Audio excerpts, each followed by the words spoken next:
বন্ধুরা, দেখো আমি এখানে অঙ্কুরিত ছোলা নিয়ে নিয়েছি। এটা শরীরে রক্ত তৈরি করতে দারুণ সাহায্য করে, এনার্জি দেয় শরীরে আরো। আমার শরীরটা খুব ভালো নেই, ওই জন্য এটা আমি খাবো। দেখো কত সুন্দর ছোলাগুলো। এবার এর সঙ্গে আমি অনেক কিছু মেশাবো, সেগুলো দেখো কি দিয়ে মিশিয়ে এটা খাই। নিয়ে নিয়েছি একটা আলু সিদ্ধ, একটা শসা, ধনেপাতা, দেখো টমেটো নিয়ে নিয়েছি, কাঁচা লঙ্কা নিয়ে নিয়েছি। এগুলো এবার কেটে নেব আমি।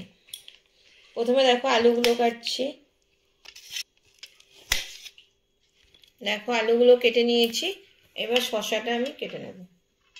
এবার লঙ্কাগুলো কেটে নেব। এবার ধনেপাতা নিয়ে নিয়েছি, ধনেপাতাটা কেটে নেব।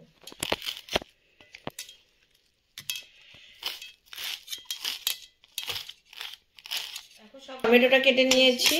এবারে ছোলার মধ্যে সবগুলো দিয়ে দেবো। প্রথমে দেখো আলু সিদ্ধটা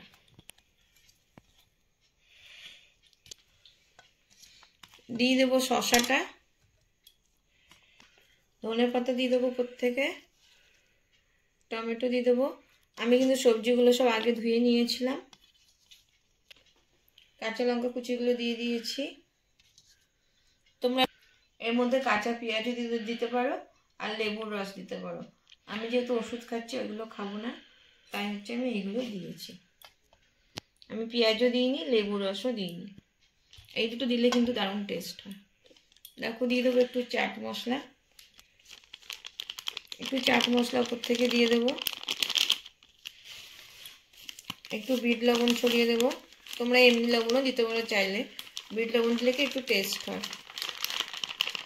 আমি যেহেতু লেবু দিচ্ছি না, ওই জন্য একটুখানি আমি তেঁতুলের আচার দেবো। ঘরে এটা বানানো ছিল, খুব সামান্যই দেবো, অল্প আমি নিয়ে নিয়েছি।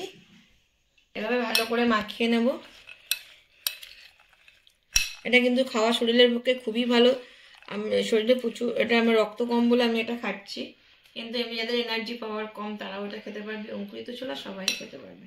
তার সঙ্গে আমি একটু টেস্টি করার জন্য এগুলো মিশিয়ে নিয়েছি।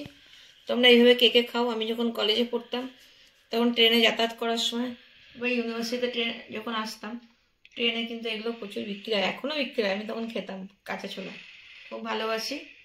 দেখো তোমরা কে কে এইভাবে খেয়েছো জানাবে কমেন্ট করে। আর আমার ভিডিওটা ভালো লাগলে একটা কমেন্ট করে জানাবে।